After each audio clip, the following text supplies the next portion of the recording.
This conference will now be recorded. Jennings, Present. Commissioner Rogers, Here. Commissioner Spielman, Here. Commissioner Warren, Here. Mayor Ginger. Here. So if you would like to join us, we're going to rise for the prayer and pledge of allegiance.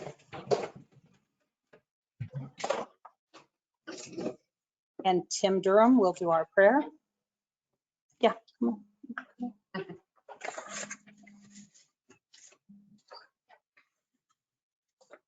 Let's pray. Dear Father in heaven, we thank you for this beautiful day. We thank you for this meeting tonight. We just pray for your wisdom. Lord, we're very, very, very grateful for our leadership, and we do discern, and we hope to always do the right things. We pray that you're with us to make good decisions with fear and trembling towards you and great respect for the responsibility that you've given commissioners and also each of us.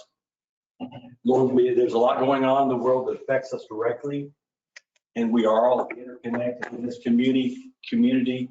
Lord, I pray that we realize that you are the God of the impossible, and so we are free to dream big, and we're free to think about things that maybe don't seem possible, but they are with you, Lord. And so just bless everyone here. We thank you. We're full of gratitude for this time together. Be with us. In Jesus' name. Amen. Amen.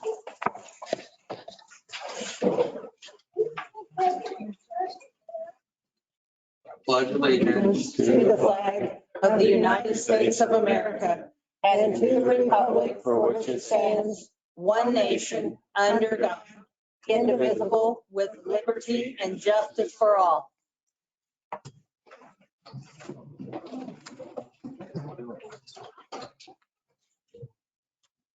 Do we have any additions or deletions to the agenda? Yes, Mayor, we would like to add number 4 to awards and proclamations, and it would be a Juneteenth proclamation.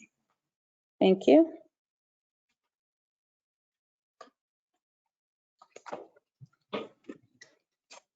Any additionals? We approve the amended agenda. I'll second that. We have a motion and a second to approve the amended agenda. Any further discussion? All in favor signify with aye. Aye.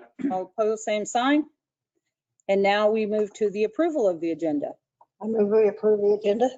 Second. We have a motion and a second to approve the agenda. Any further discussion? All in favor signify with aye. Aye.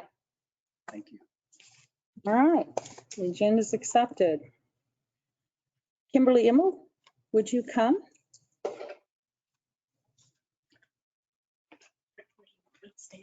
Just right there, you can turn around, face the public, face us, either way. My name is Kimberly Immel. I'm from Arc City, and my husband and I live here. And years ago, a dear friend of mine shared this book with me called The Butterfly Effect.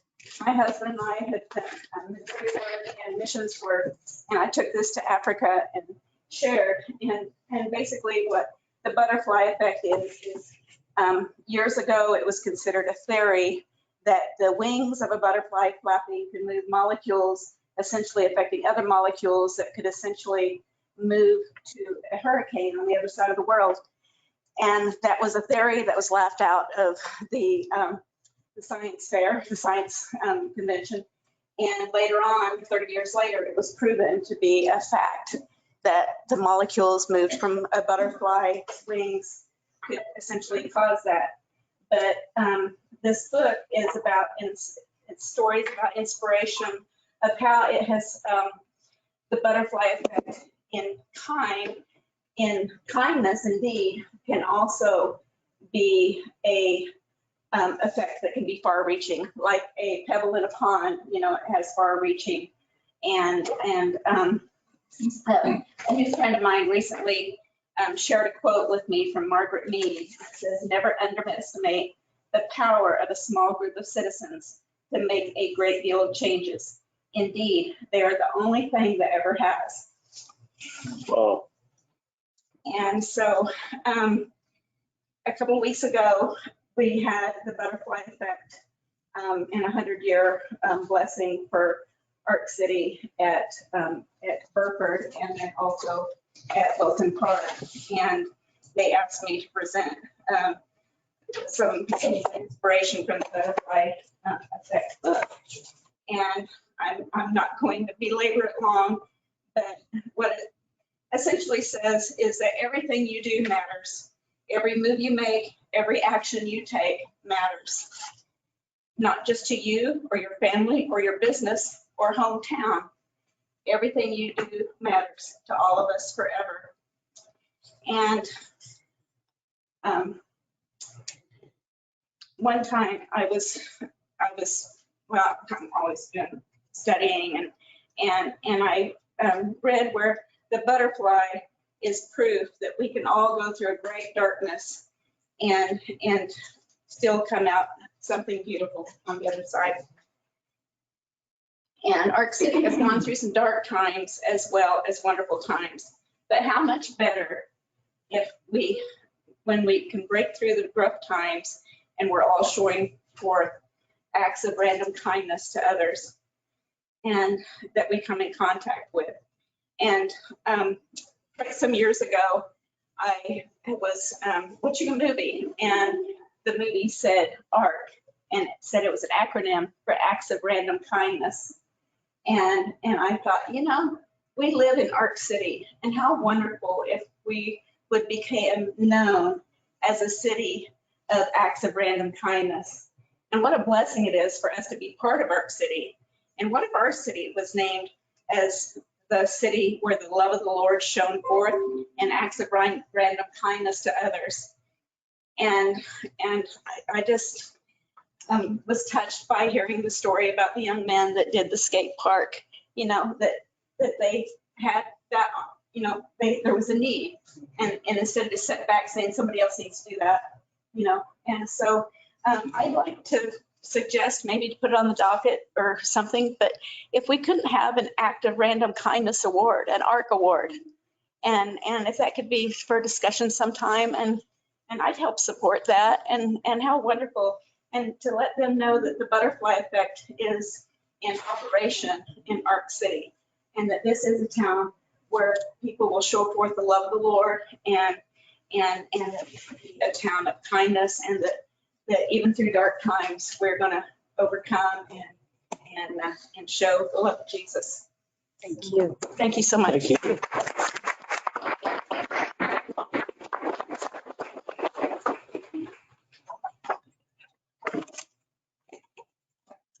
So recently, there was a phone call that I took that asked me if they could paint the skate park, clean it up.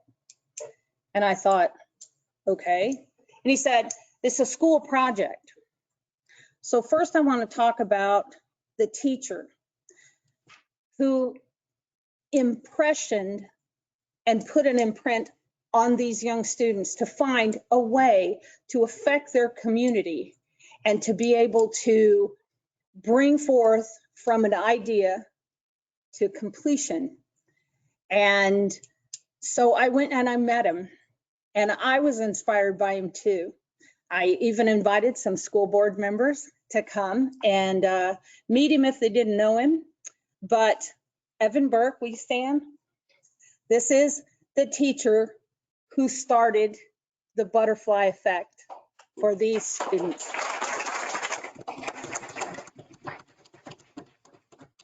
For his ideas to bring forth something that moved a community to say, good job.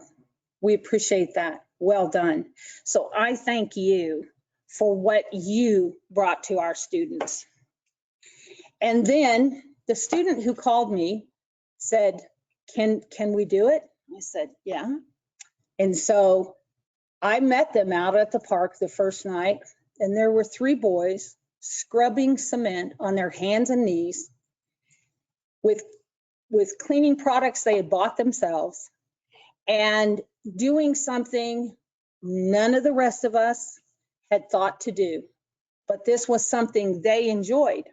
There were in the neighborhood of about 10 or 12 kids watching them scrub. And I said, how do you feel about what they're doing? And they were like, it's really cool. It's really cool that they're doing that they're cleaning this up for us.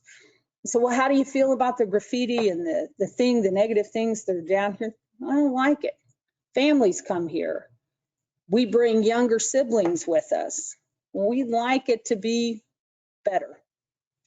So from the first step, you guys help me if I'm wrong, but from the first step, the fire department came out and said, we'll clean it all off for you so we can get the dirt and stuff off there so you guys can take over. Then we realized the cost of paint. It's high, isn't it, boys? Yeah, so several people came together and Westlake Ace Hardware said, hey, we'll coordinate it. And so lots was donated. And Devin, he said, I did math in my head. We had $175 and he spent $168 or something at the register. So he's kind of proud of those math skills he did. And then Pizza Ranch stepped up and fed him. And then there was another and another. And George Lozano's MTL Cleaning Services came out with high-powered sprayers. And they've been a little delayed because of the rain. But all those people came together because you had an idea and you implemented it and they took it to heart and moved it forward.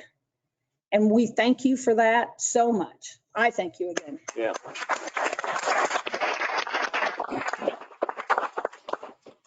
So Trey Barton and Devin McBride, would you come forward?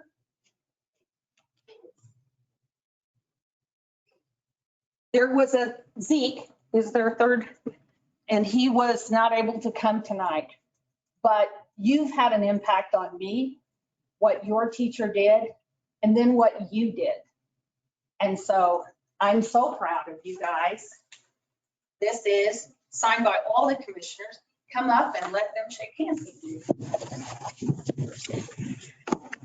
Appreciate all you did. Thank you for what you did. Thank you. Thank you for what you did. Good job. Guys, you ought to hang out, take a picture with the mayor. All of us, we'll do that in a minute. You guys want to say something? Yeah, turn around and face the public. Look at the support they have. Would everybody who is here supporting one of these boys stand up for a second? Look at that. Okay, thank you. Want to say something? Hey, we just want to thank all you guys for the support and the impact of the support that really goes to heart. And I want to thank Mr. Burt for the suggestion to us and how we made that come true. Good job. Ray? I would like to thank everyone that supported us as well, especially my family. They've always believed in me, never let me down for anything. My uncle, mom, dad, and I want to thank Mr. Burke as well. He's always been one of my favorite teachers because of his impact on trying to make us kind and look at life positive to seek.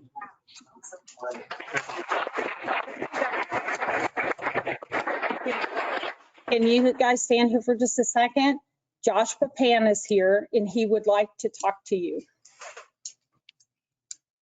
So guys, so I have an organization it's called Calico Skate, just to try to make, just a community for skateboarding, because when I was younger, your guys' age, it was booming, It was in the Olympics the other day, so it's booming even more. And just, you guys took it upon yourselves, to put in that effort for, that's someone else's responsibility, but you guys took it upon yourselves to do it. And it's just nice to see, that's somewhere I go. I like to spend my time there, get away. And I have seen people literally leave their trash there, and there's a trash can next to it, just drive off, It's very frustrating, It's hard to keep clean. You guys doing that and something, And yeah, but shoes for you, sir. You said you were a size 13, and yeah, like Zeke was supposed to be here. So I guess you would like to choose. Yeah, there you go. Yes, for Zeke as well, but yeah. Tell them what your organization is. Yeah, Calico Skate. Calico Skate. Small little group, but yeah, just trying to get skating going for the community, keep kids busy, I guess, you know, something to do, you know. Thank you so much. Yeah. Thank you. Yeah, take it down. There you go. Good job. Okay, Thanks, guys. thank you so much. Good job. If you all hang for the meeting, I'd appreciate it. And I was out at the Cherokee Strip Museum. Family came in and we heard about some kids who took on a cleaning project at Chilocco. They did it in the rain. They did it when it was completely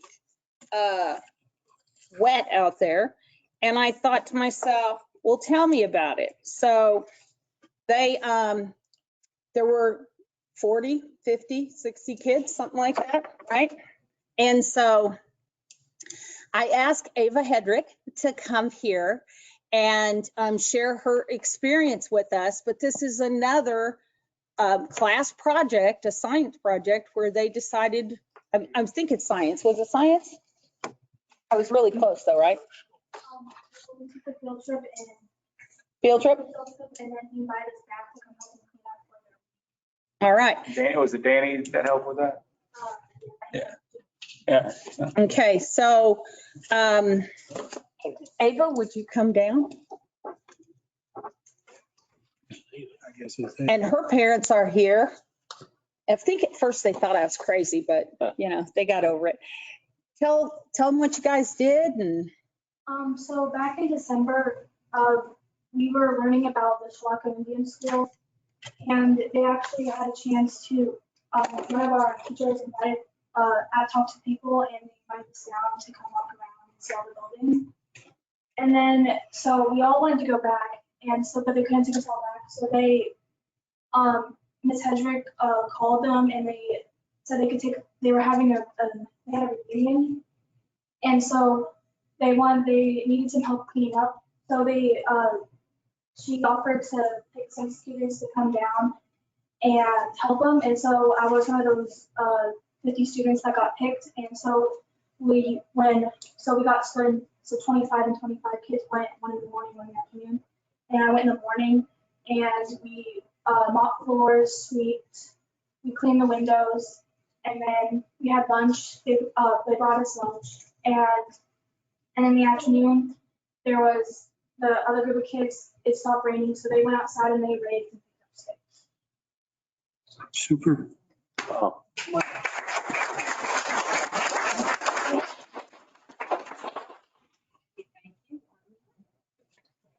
Nice. Appreciate it. Thanks for what you did. Good job. An excellent presentation. Our youth, aren't they something?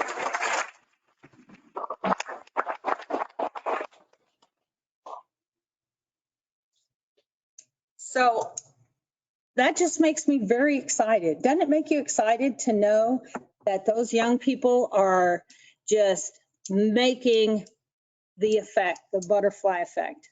And we thank all their teachers, and I especially thank you for what you did. And I'm sure that there were projects all over town that I don't know about, but these we did. And so it's amazing. Thank you all. Thank you. So, okay. If you guys would hang out, that'd be great. Campac. I don't see anybody. I don't either. Recently, Campac was selected in the Governor's Award for Excellence. And that is the second corporation business that we have had reach that level in 3 years. Yeah, for you. Yeah, that's amazing. Here's to our community.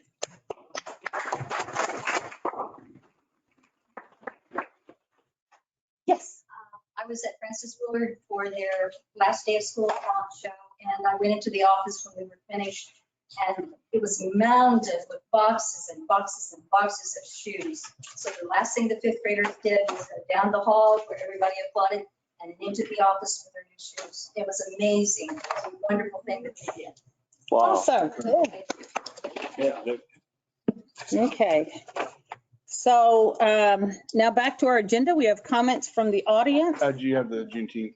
Huh? Juneteenth proclamation. Oh, I'm sorry. That is correct. So McKinley Huddleston, would you come forward? Has she seen this? We have a proclamation for Juneteenth, National Independence Day Proclamation. Okay. Whereas Juneteenth represents the first day of celebrating freedom in the United States for all Americans and the last known celebration for the ending of enslavement, and whereas the Emancipation Proclamation, which freed enslaved people living in the Confederacy, was enacted and took effect on January 1st, 1863, and whereas over 2 years later, on June 19th, 1865, the news of this freedom finally reached enslaved people living in Galveston, Texas, as those who were formerly enslaved were recognized for the first time as citizens. Black Americans came to commemorate Juneteenth with celebrations across the country, building new lives and traditions that we honor today through storytelling, education, music, ceremonies, and celebrations. And whereas Juneteenth is a day of profound weight and power, a long legacy of systematic racism, inequality, and inhumanity. But it is a day that also reminds us of the incredible capacity to heal, hope, and emerge from the darkest moments with purpose and resolve. And whereas the history of Kansas as a free state emphasizes the value of justice, humanity, and the rejection of bigotry and oppression, and whereas 99 years after the inception of Juneteenth, President Lyndon B. Johnson signed the Civil Rights Act of 1964, and thereafter the Voting Rights Act of 1965 to guarantee all Americans their inalienable rights. And whereas in the ongoing national dialogue of the meaning of freedom, Kansans remain committed to ensuring the value and dignity of all people, and whereas the struggle for freedom and justice for all people who must be continuously remembered and waged. Now, therefore, the mayor of the city of Arkansas City, Kansas, does hereby proclaim June 19, 2022 as Juneteenth, National Independence Day in Arkansas City, Kansas, and encourage all citizens of the city of Arkansas City to observe Juneteenth, National Independence Day with the Cali County Juneteenth celebration and other appropriate ceremonies and activities.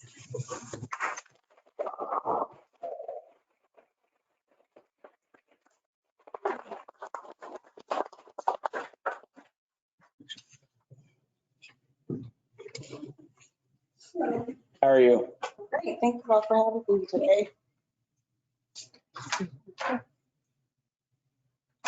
Can I say something? Yes. Okay. So this is a huge step forward for history in America, and more specifically for Cali County. My name is Robin Henderson, and I started the Cali County Juneteenth celebration last year. We will be having another celebration and hopefully continue to have these celebrations every year. This year, our celebration will take place on June 18th at Lovey Watson Park Last year, we had vendors, activities, food trucks, and this year we will incorporate some speakers, some live entertainment, more vendors, but it's really an opportunity for all of us to come together and continue to make history with uniting with one another and celebrating how far we've come as a nation. I can't thank you guys enough for making this happen for us, and I appreciate it. Thank you for having me. Thank you.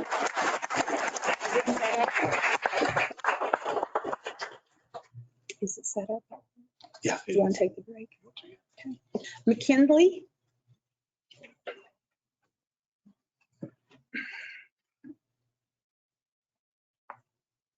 Thank you so much. Would you like to make the commission?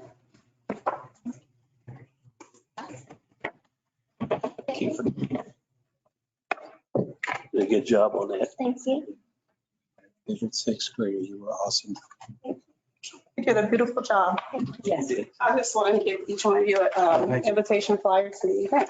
Okay, thank you. I think I'm one short, but you already know quite a bit, right? Thank you. If you will indulge us for just a couple of minutes, we're going to have some cookies and tea out in the hall, and then we'll come back in. You can do that, right? We can. You're the mayor, you can do that. Short recess? 20 recess. Huh? We need to take a short recess? Do we need to make a motion for I would recess? do that. You could. I'll make a motion for the recess for 10 minutes. Yeah, I second it. All right, we have a motion and a second for recess for 10 minutes. Any further comment? All right, all in favor, say aye. Aye. All opposed, same sign. We'll meet you out there. Your name.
Yes, okay. Comments from the audience, items not on the agenda. Evelyn Shue. Shout. I was really close there. You guys might want to kind of have a 40-second video. Okay. You want to hit the lights? Okay, this is my street, 1126 North 14th. Lived there since 1990.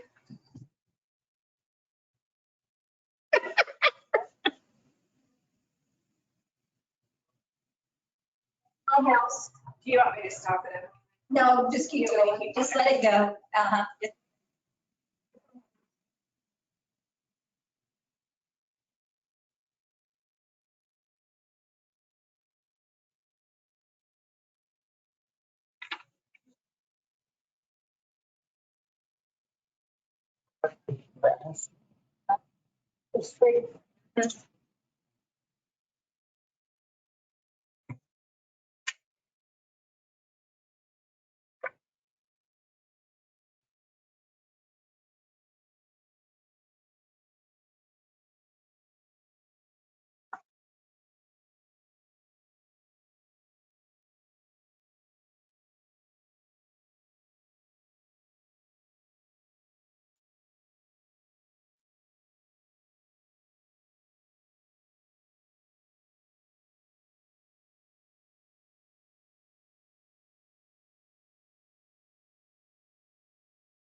I've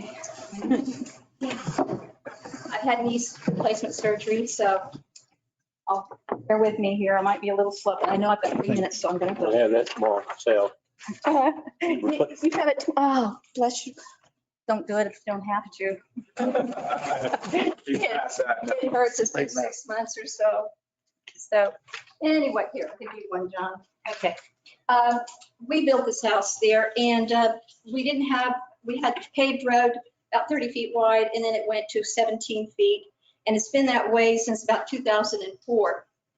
And we did come in and talk to the commission and we got a drainage place there because there's a canal across the street.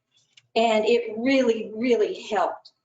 And today they came out and put some gravel down to help with the holes, but they didn't go any wider. So I measured, and you saw my tape measure, I go from about 3 feet to about 7 feet to 12 feet.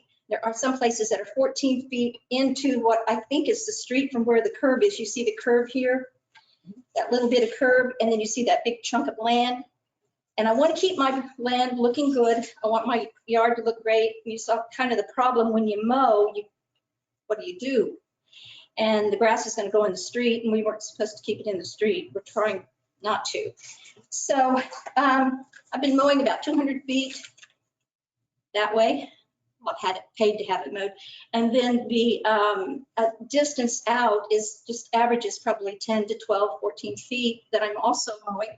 So I don't know, am I supposed to keep it mowed and maintained or is the city responsible for that strip of land? And I need help. I really do. That's the first one you look at. Okay. Well, if they could just grade over a ways, because we can't get 2 cars down there. The school bus comes and somebody takes to the ditch, usually to my yard, or it may be your yard. I don't know, or your street.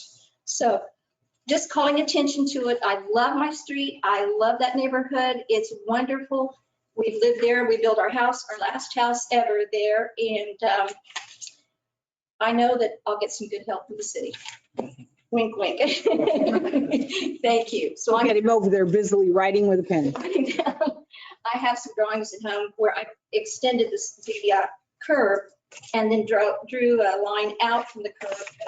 I decided, Originally, was that where the scratch is? Was that part of the street 2 lanes. originally? Was it 2 lanes? Was it 2 lanes way back when? I have no idea. It'd be hard, that mailbox is in the background way back there, so it'd be hard to get it.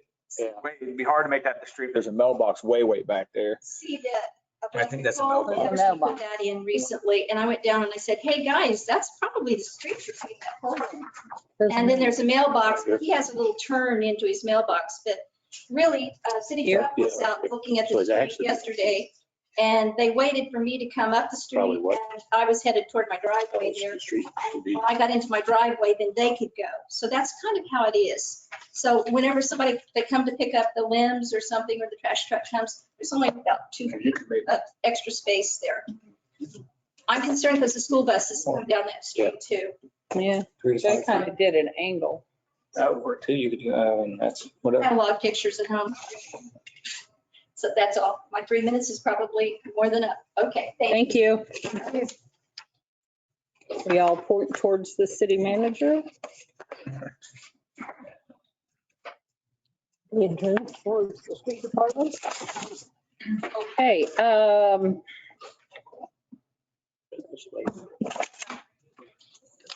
no, that's the skateboarder. He's gone.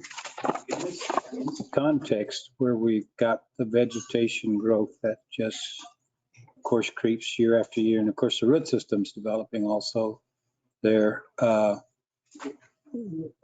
What's the measurement? I know we had a conversation about alleyways and now that we've kind of abandoned them with curbside pickup. And we were talking again about what's the width measurement that is public access way and therefore the municipality's responsibility.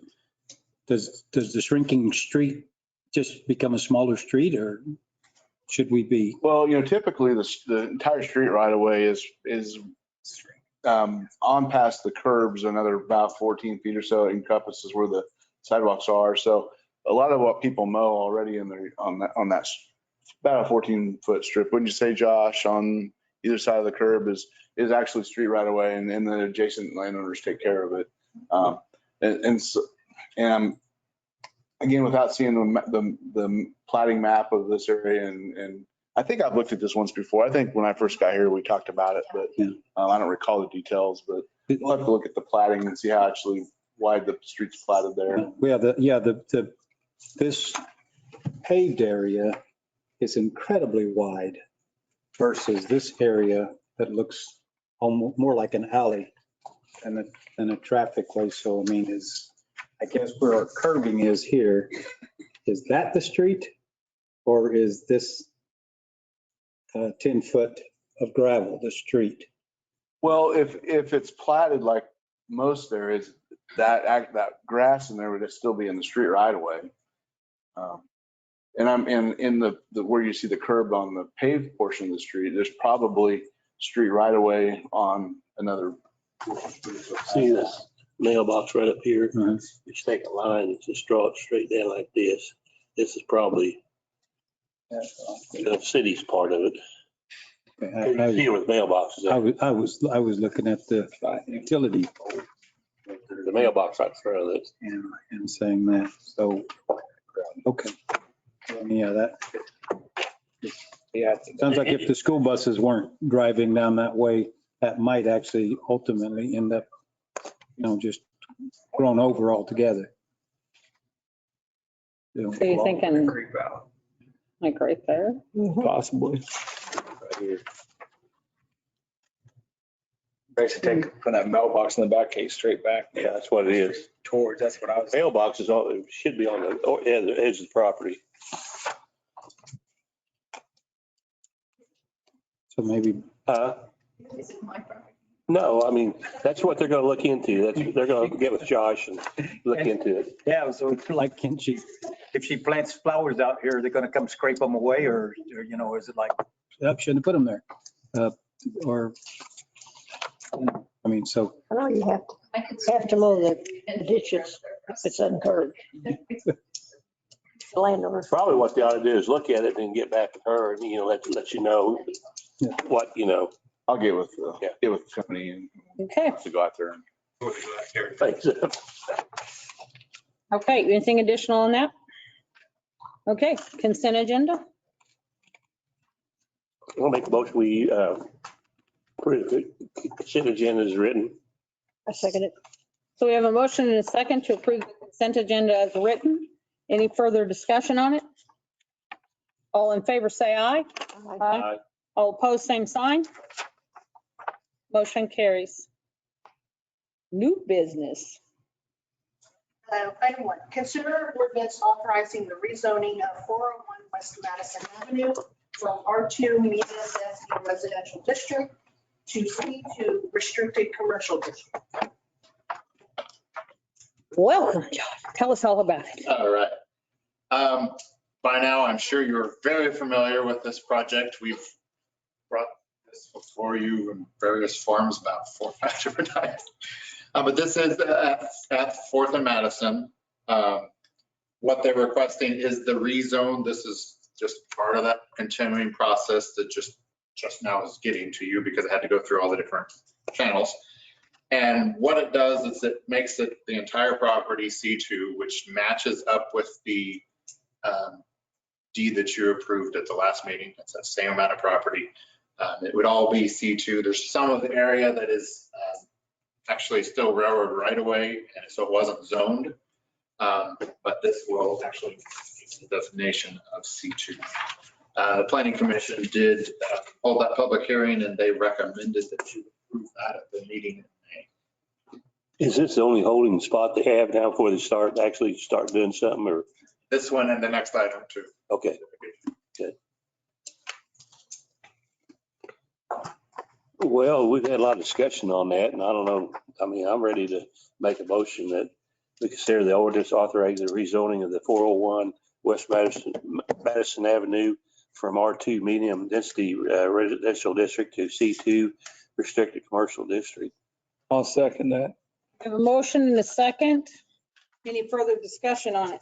Have we had a throng of people speaking for or against this in the community?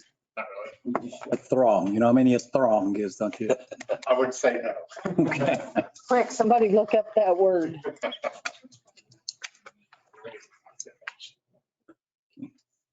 It's an ambiguous number. Okay, 3 or 3,000. any further discussion? Hearing none, all in favor say aye. Aye. No, roll call. Oh, sorry. Commissioner Jennings, Aye. Commissioner Rogers, Yes. Commissioner Spielman, Yes. Commissioner Warren, Yes. Mayor Gainer. Yes. We should put that at the beginning. Number 2. Consider an ordinance authorizing the vacating of a portion of alley and 3rd Street adjacent to Block 2, Park Place Edition, Arkansas City, Kelly County. This is just a continuation, of course. In order for them to actually utilize the property the way they need to have the alley vacated and 3rd Street. You may have seen references to that as being 10th Street. That's what it was on the plat. We kind of had that discussion at a work session recently. But that's the same thing. In this case, today it would be 3rd Street if it went through. But the proposed project the building would, I think it would be in between there, but their entire development would require them to have a little bit more space than what they have. The alley today does have a drainage ditch, if you're familiar with the area.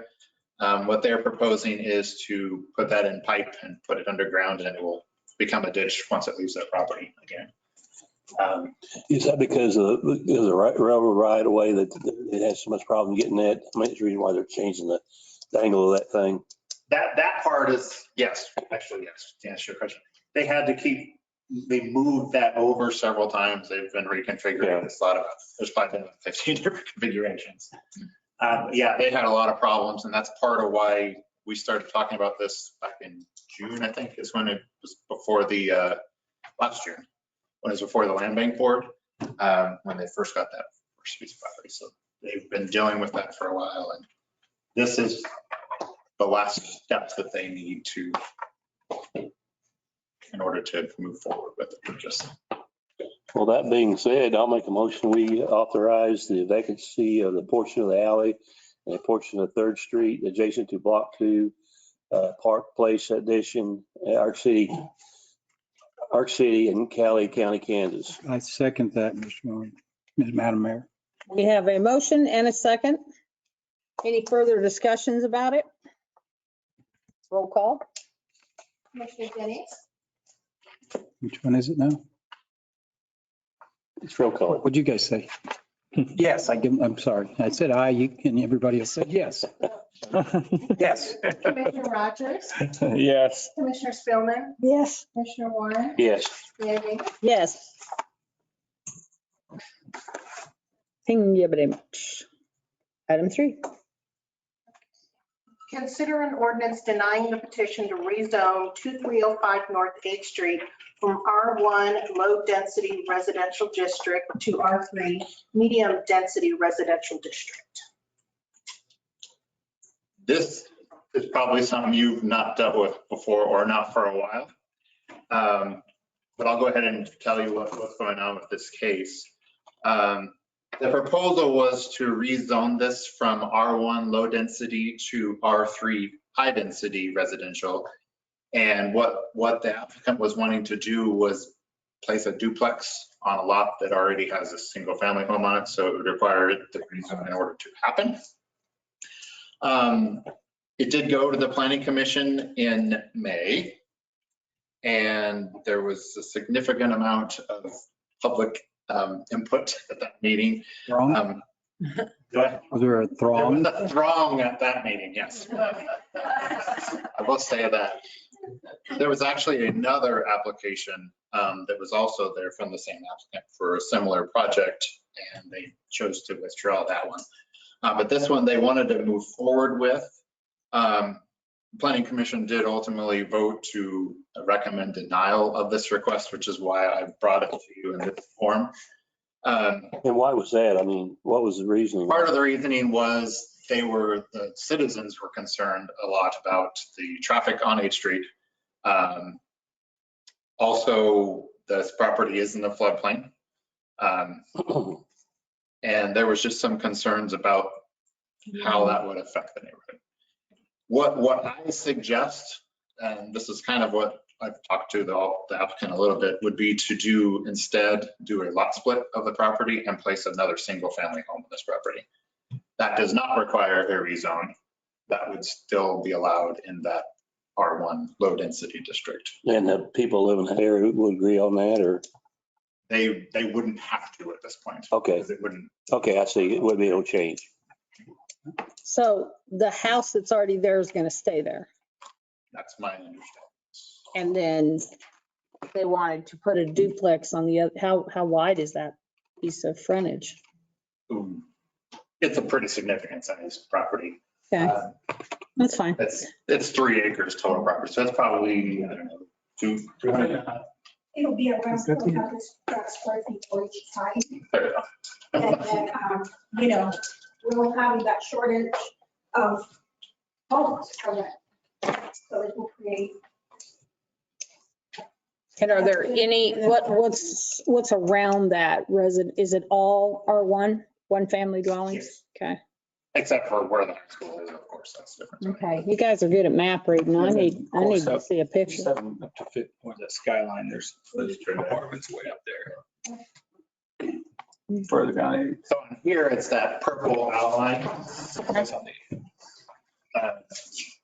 That's the property in question. That's 23. The face is 8th? Mm-hmm. That is 8th, okay. Give me something to figure out where I'm at. The high school is there at the bottom. Tennis courts. Left, there's tennis courts. Gotcha. If you go further north, you'd hit Creekstone and the apartments up north. Yeah. Church. That's quite a ways. That's the Yeah, map. it's quite a ways up. About one lot over is the Bible Christian Church on North 8th At the Street. very top, that parking lot there, that's That's the Bible, yeah. Okay, so it's maybe about the equivalent of 1 block in from Radio Lane and 8th Street on the, what do you call this side? West side of the road. I'm assuming those are the applicants that are here with us tonight? Okay, and here's, I have some head scratchers on this. I did a little homework. I had some head scratchers on this because I understand how single family dwelling and a duplex functionally 3 families. And the most prevalent concern that I heard was the impact of the traffic on 8th Street. And I'm going to go ahead and say it is in my unlearned opinion that if 3 additional families averaging 2 cars per family would overwhelm 8th Street, it's already overwhelmed. And It's also drainage. And if it's also, well, let me finish. If it's overwhelmed, then we also say we have less than a quarter mile away from there, right under construction right now. I think about 40 duplex and triplex units on Skyline. Yeah, to the north. That will feed into the traffic on 8th Street. Reading through the report, the staff report of this, out of the 14 points presented to us, it looks like an overwhelming majority of them found that it ruled toward the affirmative of the request. The size of the lot, 3 acres, 2 structures, 1 single family, 1 duplex. And so, I couldn't reconcile 3 families overwhelming 8th Street, number one. And then secondly, I didn't understand the impact of the density thing for potentially 3 families on 3 acres. That's effectively an acre per family, but I don't want to be spread out like that. And then reading down to, I got to say this because, am I the oldest one up here? I think of the political bantering campaigning where the person was belittled for saying, I was for the war before I was against the war. And I read the recommendation of staff that says recommendation of staff, the request is only be approved based on the following conditions, list the conditions, but then based on the decision of the Planning Commission, staff now recommends denial of the application and suggests alternate approach of the splitting the lot, which would basically turn it into 2 families instead of 3. I'm still stuck on 2 families. If 3 families overwhelm 8th Street, 2 families and traffic overwhelm 8th Street. If that's a real thing. I don't know if that's a real thing or just a thing. I think it's just a thing. So I don't think the traffic impact is anything to be taken into consideration here. The last component of that is my being seated on this august body here. The dialogue has been in my time on the Planning Commission, this sense of urgency to meet the anemic housing demand in the community. And I want to make sure that we aren't, the safe way to say that is that we aren't sending mixed signals. I'm going to land here. I do like that staff has presented an alternative proposal of 2 single family dwellings, but I do wish that if our passion is to meet the housing needs of the community, that we are consistent in that message in looking for ways to do that instead of ways to not, or reasons to not do that. If the capacity of the builder or the petitioner, the applicant to build the houses in question, of course, we don't want half built and abandoned things. We want to know that it can be done and will be done and done well. That's a wonderful, it's a beautiful neighborhood, fairly new homes, some really historic homes out there, but all attractive looking properties in that area. You have another quarter mile up the road, you have a Morton type building that actually built a retention pond to address the flood control for their property, and then to feed into the, I think the C Street Canal that then runs through there. And am I on the right one? Yeah. Okay. So yeah, so it's on the east side of the street. Yeah, okay, so I'm just, so we found some strategic ways. We found some strategic ways to let development occur to meet what we've called an urgent need of modernized, functional housing. And I really was concerned most after reading through this over the weekend that it seemed like, well, it's kind of like we want them when we want them, but we don't want them when we don't want them. And we either want them or we don't. We can't want them and not want them. We can't, so I think we need to be I got a question. consistent with that, with what we're looking at. So okay, I'll stop right there for now.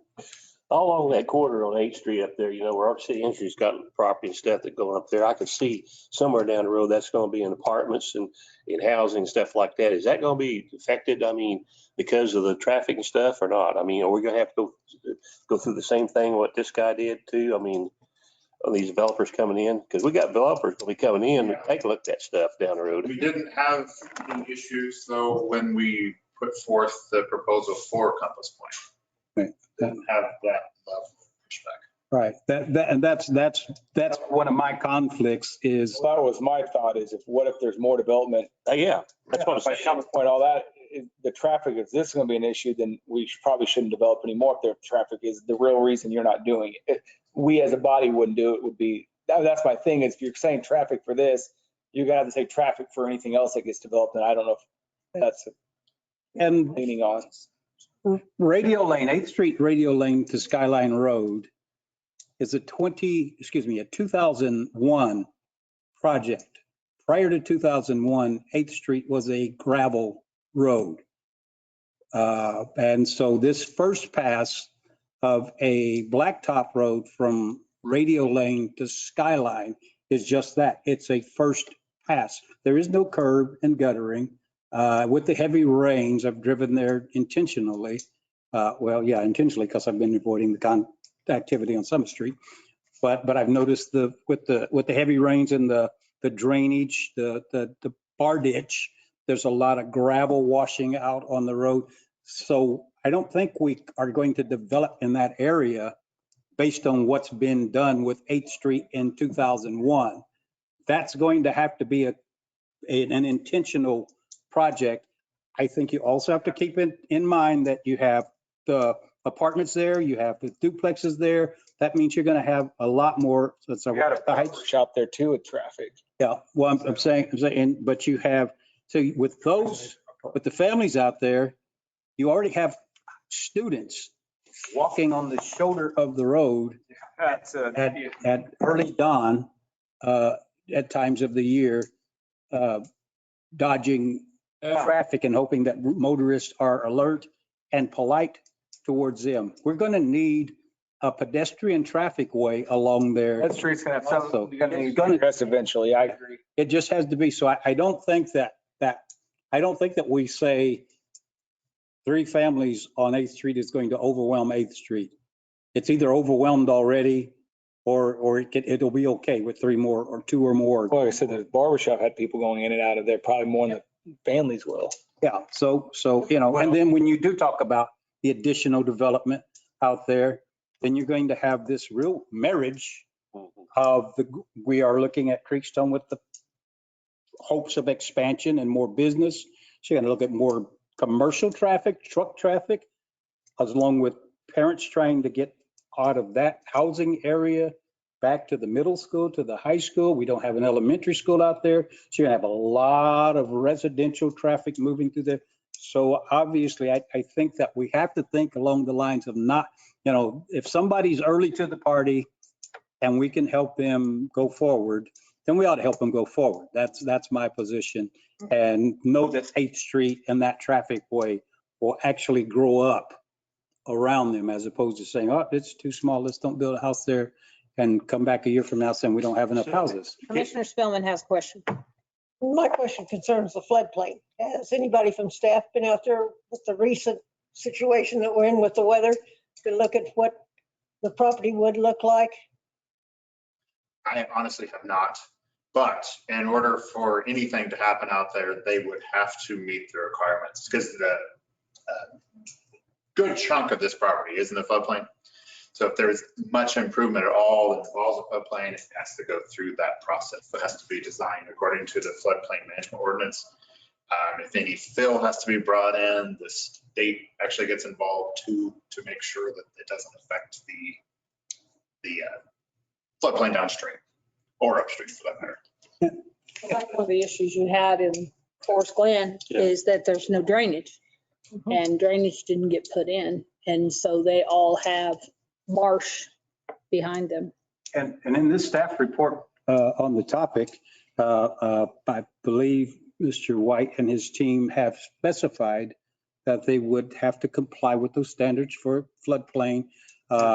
Someone also said something about septic, and Mr. White has stipulated that they would tie into city sewer. Would not be septic systems, but it would be city. So all of those things are inclusive in the staff recommendation, whether it's a house and a duplex or a house and a house. He's already addressed those things. I want the message to be consistent. If we want people to roll the dice and build and think that it's going to pay off, Would you like to speak to the commission?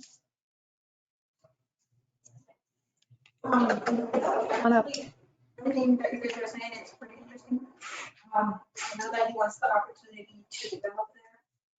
And just like you said, I mean, I come from Wichita. I know we have a great shortage of homes there, rentals, not just, for homeowners. So I think that's positive anywhere right now, to have that extra for anybody that is looking for a home to rent or something to tough over there. I know it's been tough over here, but I mean, we're just hoping that we don't get denied. So Josh, on this thing tonight, on this 3, consider the ordinance denying the petition of the rezoning of the 2305 North 8th Street. So if we do that tonight, they could still build what they want to build on that? I mean, I'm kind of confused. No. If you voted to deny, they would not be allowed to build. No, nothing. Yeah. They have to go back to Josh and think about the alternative. I'm of the disposition that we ought to take an action, send this back to the planning commission, and let them support the recommendation guided by staff on this and come up with something that's amenable to the applicants and beneficial to the community. I think the planning commission needs to do more work on this rather than ask us to just shut I up. have one question, Josh. Have you talked to the chief of police about the traffic going down that road? I mean, they can, is it how much traffic goes down that road, chief? Do you know, or? 8th Street? Specific counts, this is the first time that. The North 8th Street. Yeah. Bigger lane to Skyline, not really. I mean, Bill, what he's wanting to do wouldn't increase that much traffic, would it? I mean, that shouldn't be the excuse what they're giving us, it's what the point I'm getting at. So if it goes to the planning commission, how long will it take before? Well, it would have to go to them at the July meeting. Okay. We only have one for June. So it's going to be, that would be July the 12th is their meeting. And it could come back as early as the 1st August, June 8th. July 19th. Was that all right for you guys doing that? I mean, we can't, we're not going to do anything tonight. We're going to send them back, let them think about it again, that we're not buying what they're giving us, Yeah, I would like for the planning commission to own the process rather than to ask us to just deny the applicants here. I think there's a solution that they can come up with and bring this back to us.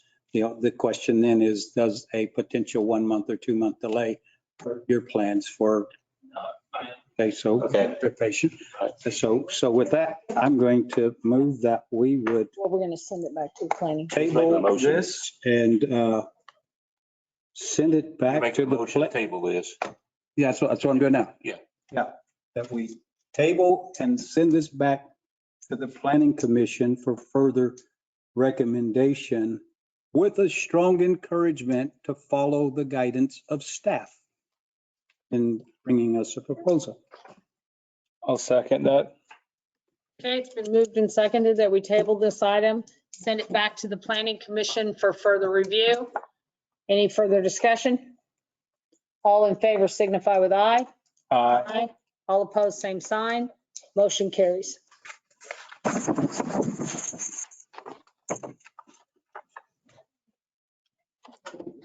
City manager report on upcoming activities. Yes. Beat me to it. Probably in a lot less words.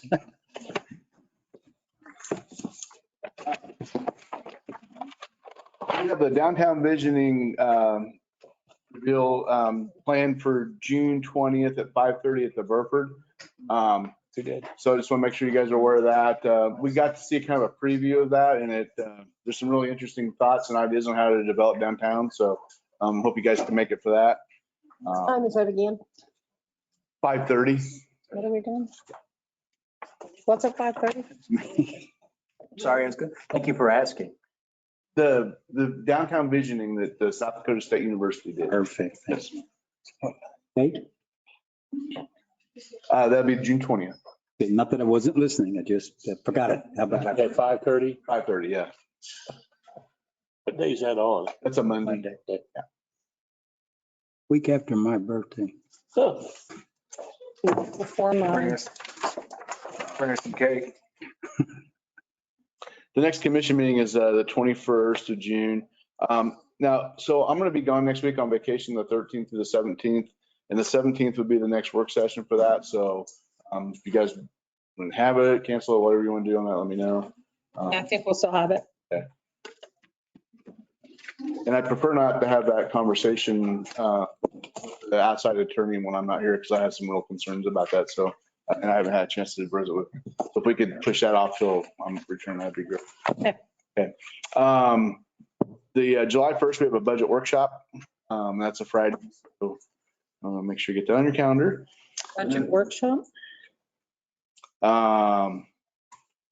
Chief Parksman let me know that passed along that the fire department roof's being currently worked on. So that project's moving along. They've done some patching and I'm not sure if they got over and Where are we having the budget workshop? what's that? Where are we having the budget workshop? Oh, When?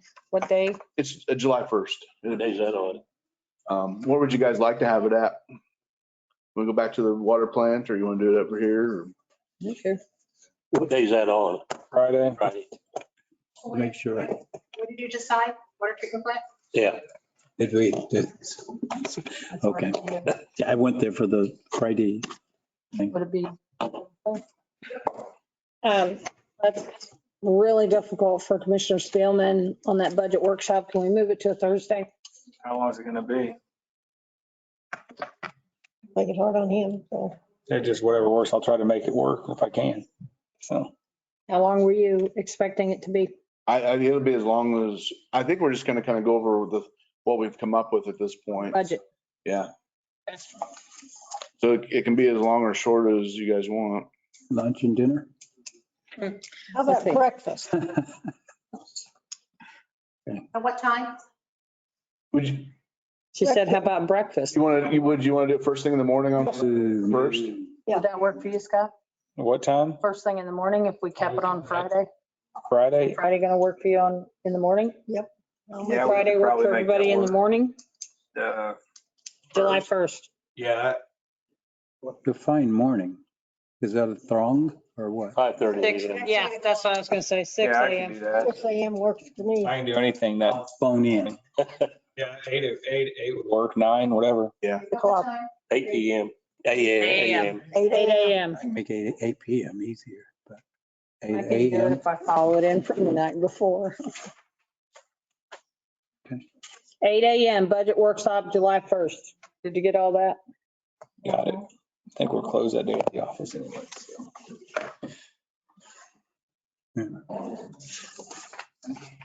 Okay. So I kind of updated the project list and it's in front of you. You guys can go through that at your leisure. I don't know if there's anything I'm gonna just jump out that I want to talk to you about. If you have questions. But one of the things that I did want to talk to you about was Department of Commerce, the CPG grant program. They're proposing changes for the 23 grant. grant session. Yeah. They, Page is it on? You have it on? I just kind of handed you Oh, great. totals and I'll just kind of go through. Up on it. So what, I think it looks like this. that's kind of the totals and I'll kind of walk through this. So the community facilities and services, what they're proposing to do with that program this year is put $3 million to early childhood centers, nonprofit childhood centers, $3 million into youth recreation and parks, and $2 million in sidewalk and trails. Now, what that used to pay for was things like fire trucks, maybe a fire station, streets, libraries. They're proposing taking out of there and only funding early childhood centers, youth and rec parks, and sidewalk and trails. I plan on doing written opposition to this stuff. Well, we listened to it today and there was quite a bit of oral opposition from most communities and stuff. But I want to make sure when I do write written opposition that you guys are on board with that. So I'm not against you. But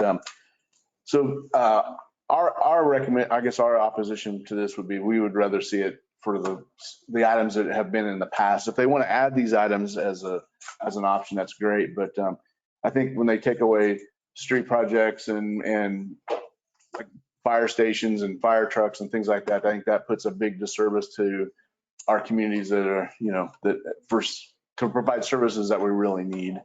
And I'm not saying early childhood centers aren't needed, they are, but I think you can argue that there's plenty of sidewalk and trail programs out there already with Wildlife and Parks and KDOT, and same with parks and stuff for as far as with Wildlife and Parks, they have money as well for that. So What about the water and sewer regional planning? yeah, so that's the next thing.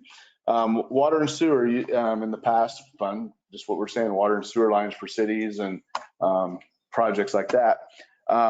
They propose to suspend that this year and only focus on regional projects for planning. Again, that doesn't seem to be. Regional meaning two towns together or something? Yeah, or several communities or several water systems or something getting together and I know there's pockets of those things going on out there, like Hayes and Russell have. Well, let me ask you this question. Could you use, for example, like Park City and out in Crestwood area for the water tower? That's two different communities. Would that be included in that or not? That's still far in Clifford City though. Yeah, I don't know what they define regional as at this point, but I mean, if it was two different water systems working together, that may be considered regional, or if they're looking for something bigger than that, I'm not really sure. But again, if they want to include that as an option in there, that's great. But I think when you take away the ability for cities, well, and we all know, how long does it take to put a project together, a water project? It takes a couple of years from the idea till you get the design working and you get the grant application. So when you kind of pull those individual projects out of this program, I mean, you're setting the community back 2 or 3 years before they can, get back up and going again on a project. So I guess our plan would be to oppose that and ask them to reinstate the other programs like they had in the past there for individual cities. And if they want to have that as an option, great, but don't take away funding for other important. All right. So the housing is a good one. We have the housing rehabilitation grant through them right now. Currently that's a once a year application process, and they're proposing opening that up to a year round. So you can apply for the project anytime during that 23 years. So that's a good thing, and I think that helps a community be able to stack programs. If you have the ability to apply for a housing rehabilitation grant anytime during the year, you can also maybe combine it with something that Kansas Housing Resource Corp is doing. So that's a positive thing, and I think we could support that. The commercial rehab, that in the past has been pretty much stuck on job creation, but you did have to have some